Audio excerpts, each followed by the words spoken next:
हाथ बढ़ाओ खड़े सामने, यही खड़े हैं रूप बदल। मैं अपनी माँ से बहुत ही क्लोज था, इसीलिए तुझे सब है पता है ना माँ लिखूं या लुक्का छुपी लिखूं, सारी भावना एक तरफ है और ममता ममत्व एक तरफ है। हालांकि कुछ भी ईश्वर से परे नहीं है, तो जो भी कहा जा रहा है और कहा जाएगा वो ईश्वर का ही है। एक प्लेटफॉर्म है आजकल OTT, बहुत पॉपुलर है। आप CBFC के चेयरपर्सन हैं। OTT पर कितना ज़रूरी है अब एक लिमिटेशन आना, एक नज़र होना, एक सेंसरशिप हो जाना? उसकी मर्यादा न भूलना कि हम हिट होने के इतने आकांक्षी हो जाए कि हम सब कुछ ताक पर रख दें। पार समय की सीमा से है, पार जन्म के बंधन से, बुद्धि से समझ नहीं आएंगे, सोचो प्रेम भरे मन से। आपने किसी व्यक्ति की भावनाओं पर के बारे में बात करने का सब विषय उठाया है, तो आप असंवेदनशील नहीं हो सकते, आप इररिस्पॉन्सिबल नहीं हो सकते। संस्कृति पर गर्व करते हैं कि संस्कृति को बाजार के रूप में प्रयोग करना चाहते हैं कि हमारे जो अभिभावक हैं, माता पिता हैं, वो अपने बच्चों का लालन पालन काफ़ी हद तक स्क्रीन्स के भरोसे छोड़ रहे हैं। ये हम जिम्मेदारी ये नहीं कह सकते कि ये तो हमारा मतलब ये फ्री वर्ल्ड है। फ्री वर्ल्ड है, लेकिन अब फिर आप क्या बच्चे को चलना भी नहीं सिखाएंगे? क्या एक माँ अपने बच्चे को साइकिल में बिठा के धक्का दे देगी? कौन है कहता कृष्ण हुए थे, कृष्ण हो रहे हैं पल पल।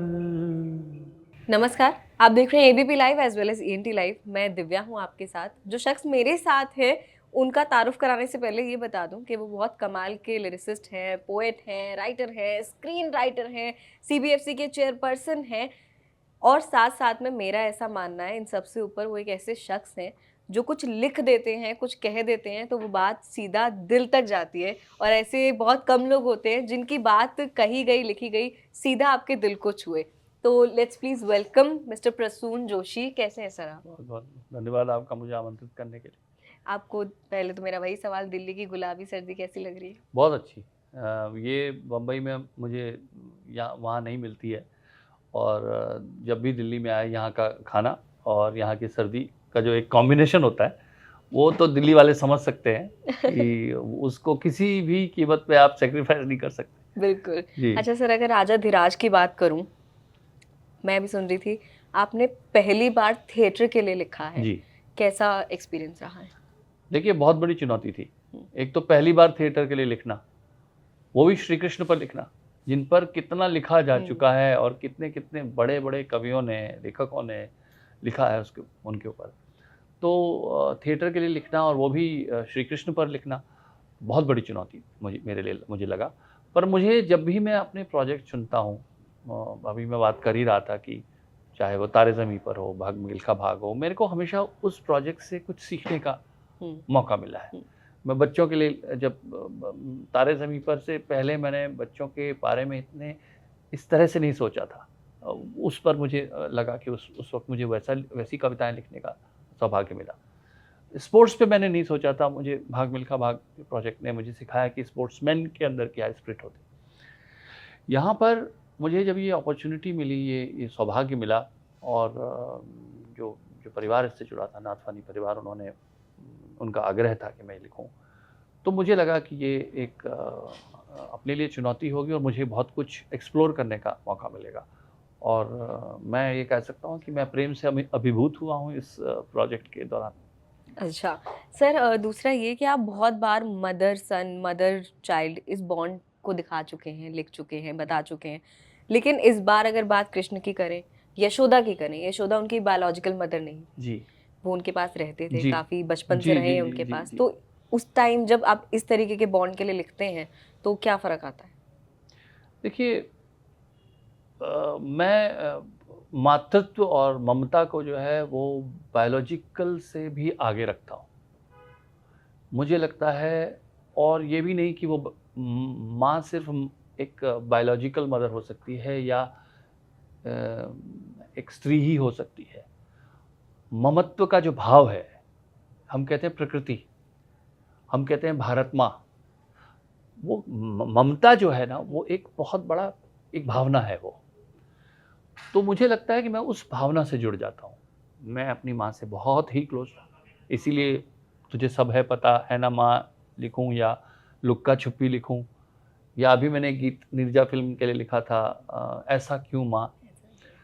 तो मैं बार बार उस भावना से जुड़ना चाहता हूँ, और वो भावना से जब मैं भगवान कृष्ण के माध्यम से जुड़ता हूँ और यशोदा मैया के माध्यम से जुड़ता हूँ, तो फिर मुझे उससे मतलब जिसे कहते हैं कि एक यूनिवर्सल और एटर्नल जो शाश्वत है उससे जुड़ जाते हैं। तो मुझे ये अनुभव हुआ कि सारी भावना एक तरफ है और ममता ममत्व एक तरफ है, वो कोई किसी उसे खांचों में नहीं बांट सकते आप। तो जब आप माँ यशोदा की बात करते हैं तो उनका जो मातृत्व है वो सर्वोपरि है। उनका बायोलॉजिकल मदर होना वहाँ पे इतना महत्व नहीं रख जाता, फिर वो उससे आगे निकल जाती बात। अगर सर मैं श्री कृष्ण की बात करूं तो आजकल ना सोशल मीडिया पे ये बहुत देखने को मिलता है, ऊपर एक लाइन लिखी होती है श्री कृष्ण कहते हैं, नीचे कुछ भी आप लिख देते हैं जी, अपना थॉट, जी। सिर्फ ये लिखे कि श्री कृष्ण कहते हैं। तो ये आज की जनरेशन के लिए, सोशल मीडिया यूजर्स के लिए किस तरीके से इफेक्ट कर सकता है? श्री कृष्ण का नाम लेके कुछ भी आजकल लोग कहते हैं। देखिए, आपने कहा कि सोशल मीडिया की बात की आपने, अगर अद्वैत वेदांता की बात करें आप, तो फिर तो सब कुछ ही कृष्ण ने ही कहा है, और कुछ उनसे परे तो कुछ है ही नहीं। जो भी कहा जा रहा है या कहा जाएगा या कहा जा चुका है, सब कुछ तो एक ही है। आप ऐसा क्या कह देंगे जो कृष्ण के जीवन से या जो ईश्वर से परे हो? ऐसा तो कुछ नहीं आप क्रिएट कर सकते। आप सक्षम ही नहीं है ऐसा कुछ कहने में जो उनसे परे हो। एक तो ये दार्शनिक बात है कि ठीक है, सब कुछ भगवान का ही है, तेरा तुझको अर्पण, तो कोई कुछ भी कहे। लेकिन जब हम बच्चों की बात करते हैं और ग्रोइंग अप ईयर्स की बात करते हैं, तो उनको हाथ पकड़ के चलना सिखाना पड़ता है उस आयु में, उस वय में, कच्ची उम्र में। तब आप अगर उनको कुछ समझा रहे हैं या उनके भविष्य के बारे में बात कर रहे हैं या जीवन के बारे में बात कर रहे हैं, तो आवश्यक है कि वो प्रामाणिक हो, वो मथा हुआ हो, वो मक्खन मथा हुआ हो। तो उसके लिए मुझे लगता है आवश्यक है कि हम थोड़ा ध्यान रखें कि कौन से सोर्सेज से हम जो ज्ञान प्राप्त करते हैं उसका ध्यान रखें। अच्छा। हालांकि कुछ भी ईश्वर से परे नहीं है, तो जो भी कहा जा रहा है और कहा जाएगा वो ईश्वर का ही है। अच्छा, और जब माइथोलॉजी लिखने की बात होती है, दिखाने की बात होती है, एज अ मेकर, हमने पिछले कुछ महीनों में, सालों में ऐसी बहुत सारे प्रोजेक्ट्स देखे हैं जो इंडियन माइथोलॉजी पर बेस्ड होते हैं, लेकिन जो लिखाई है वो आप भी जान ही रहे होंगे मैं किसकी बात कर रही हूँ, दायरा क्रॉस कर देती है, कुछ ओछापन आ जाता है लिखाई में। उसको कैसे आप देखते हैं? कितना ज़रूरी है मर्यादा रखना? मैं धन्यवाद इस प्रोजेक्ट से जुड़े सभी लोगों का दूंगा कि वो मेरे साथ एकमत हो गए थे इस बात में, क्योंकि मुझे लगता है कि जब हम अपनी संस्कृति की बात करते हैं, देश की बात करते हैं, हमारी संस्कृति की बात करते हैं, तो हमारी एक जिम्मेदारी भी बनती है कि हमें उसे कैसे प्रस्तुत करें, उसकी मर्यादा न भूलना, कि हम हिट होने के इतने आकांक्षी हो जाएं कि हम सब कुछ ताक पर रख दें। नहीं, देखिए, अगर आपने मर्म पे हाथ रखा है, आपने किसी व्यक्ति की जो भावनाओं पर के बारे में बात करने की का सब विषय उठाया है, तो आप असंवेदनशील नहीं हो सकते, आप इररिस्पॉन्सिबल नहीं हो सकते। आपसे गलतियां हो सकती हैं और लोग गलतियों को माफ़ भी कर देते हैं, समझ लेते हैं कि भाई हाँ ठीक है ये। लेकिन अगर आप बाय डिज़ाइन सोच समझ के लगातार वही करते चलेंगे, तो प्रश्न चिन्ह तो लगेगा कि आप संस्कृति पर गर्व करते हैं कि संस्कृति को बाजार के रूप में प्रयोग करना चाहते हैं। अगर आप उस पर गर्व करते हैं तो आपका वो गर्व परिलक्षित होगा वो दिखाई देगा, आपके काम में दिखाई देगा, वो झलकना चाहिए लोगों को। हमारा देश तो बहुत उदार देश है, वो हर तरह के विचारों का स्वागत करता है, लेकिन वो आपकी मंशा भी जानना चाहता है। आपकी मंशा क्या है? आपकी मंशा मुझसे संवाद करने की है, मुझसे जुड़ने की है, या आपकी मंशा मुझे सिर्फ एक खरीदार के रूप में देखने की है? When you talk about share of wallet, then you cannot say that I don't respect share of mind. बिल्कुल। अच्छा सर, मर्यादाएं क्रॉस करने की बात हुई। एक प्लेटफॉर्म है आजकल OTT, बहुत पॉपुलर है। आप CBFC के चेयरपर्सन हैं। OTT पर कितना ज़रूरी है अब एक लिमिटेशन आना, एक नज़र होना, एक सेंसरशिप हो जाना? नहीं, देखिए, ये OTT हो या कोई भी हो, पहले जो भी हमारी ये संस्थाएं बनी हैं, ये मिलजुल कर बनाई गई संस्थाएं इसीलिए हैं कि लोगों को ऐसा लगा कि भाई जो भी चीज़ें हम देखते हैं या और ख़ासकर ये चर्चाएं बहुत हुई हैं कि जो हमारे बच्चे हैं और जब वो बढ़ रहे हैं, आज मैं ये मानता हूँ कि, और आपके माध्यम से मैं ये भी कहना चाहता हूँ कि हमारे जो अभिभावक हैं, माता पिता हैं, वो अपने बच्चों का लालन पालन काफ़ी हद तक स्क्रीन्स के भरोसे छोड़ रहे हैं। आज वो स्क्रीन से सीख रहे हैं ज़्यादा, घर से सीख रहे हैं कम, क्योंकि उस पर बहुत समय लगा रहे हैं। 2 महीने के बच्चे को स्क्रीन के सामने ऐसे रिकॉर्ड्स हैं कि उनको बैठा दिया जाता है। तो कब से ये बहुत आवश्यक है कि माता पिता क्यूरेट करें, ये ज़रूर देखें कि आपका बच्चा क्या देखता है। ये हम जिम्मेदारी ये नहीं कह सकते कि ये तो हमारा मतलब ये फ्री वर्ल्ड है। फ्री वर्ल्ड है, लेकिन अब फिर आप क्या बच्चे को चलना भी नहीं सिखाएंगे? क्या एक माँ अपने बच्चे को साइकिल में बिठा के धक्का दे देगी या उसके साथ साथ चलेगी? तो ये आवश्यक है कि कंटेंट, हमारे सोच को, हम क्या खाते हैं, हम ये परवाह करते हैं ना, देखो ये मत खाना इससे अपच हो जाएगी, ये मत खाना ये गरिष्ठ है, ये कहते हैं ना। तो जो वो अगर शरीर का की खुराक है या शरीर का भोजन है, तो कंटेंट जो आप देख रहे हैं ये मस्तिष्क का भोजन है। उसको हम कितना देखते हैं कि उसको हम क्या देख रहे हैं, कि उसमें न्यूट्रिशन नहीं देखते हैं आपकी क्या है, भाई उसका न्यूट्रिशन भी देखिए, जितना न्यूट्रिशन आप। तो ये सवाल फिल्मों का, OTT का, बिकॉज फिर और भी माध्यम है, अब तो बहुत माध्यम बढ़ते चले जा रहे हैं। ये कहीं कॉन्शियसनेस में आने की आवश्यकता है कि हम जिस तरह से अपने भोजन को समझ कर खाते हैं, जैसे एक माँ चख कर भोजन बच्चे के को देती है, क्या हम कंटेंट चख कर बच्चे को खिलाते हैं? अच्छा, और एज अ मेकर क्या रिस्पॉन्सिबिलिटी होनी चाहिए कि आप क्या बनाएं? देखिए, मेकर को रिस्पॉन्सिबिलिटी, मैं ये मानता हूँ कि जो क्रिएटिव लोग हैं वो किसी को आहत करने के लिए कुछ नहीं बनाते हैं, ऐसा नहीं। लेकिन कई बार आपका दृष्टिकोण कुछ और हो सकता है और लोगों का दृष्टिकोण कुछ और हो सकता है। तो लगातार संवाद करते रहना, लगातार ये जानने की कोशिश करना कि जो मैंने लोगों के लिए बनाया है उसको लोगों ने कैसे रिसीव किया है, उस पर फीडबैक लेते रहना, उससे जुड़े रहना बहुत आवश्यक है। खासकर जब आप प्रोडक्ट मार्केट के लिए बनाते हैं। देखिए, आप स्वांतः सुखाय लेखन करें, अगर स्वांतः सुखाय रचनाएं करें अपने सुख के लिए, ये मैं तो अपने लिए लिखता हूँ या अपने लिए गीत गाता हूँ, कोई बात नहीं। लेकिन जब आप उसको बाजार में लेकर आते हैं तो आपकी कोई ना कोई जिम्मेदारी बन जाती है कि आप उसका फीडबैक लें और अगली बार बनाएं तो ये चीज़ों का ध्यान रखें।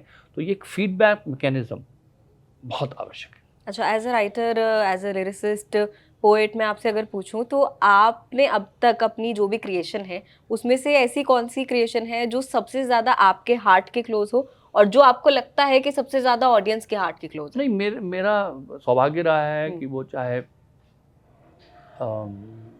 पॉपुलर गाने चांद सिफारिश जैसे हों, वो भी लोगों को बहुत पसंद आते हैं, या वो थोड़े से फिलोसॉफिकल नेचर के हों, रहना तू है जैसा तू, वो भी लोगों को पसंद आता है। मुझे लगता है कि जब मैं उस विषय से जुड़ता हूँ और उस विषय पर लिखता हूँ तो मुझे खुशी तब होती है जब मैं उसके साथ न्याय कर पाया हूँ।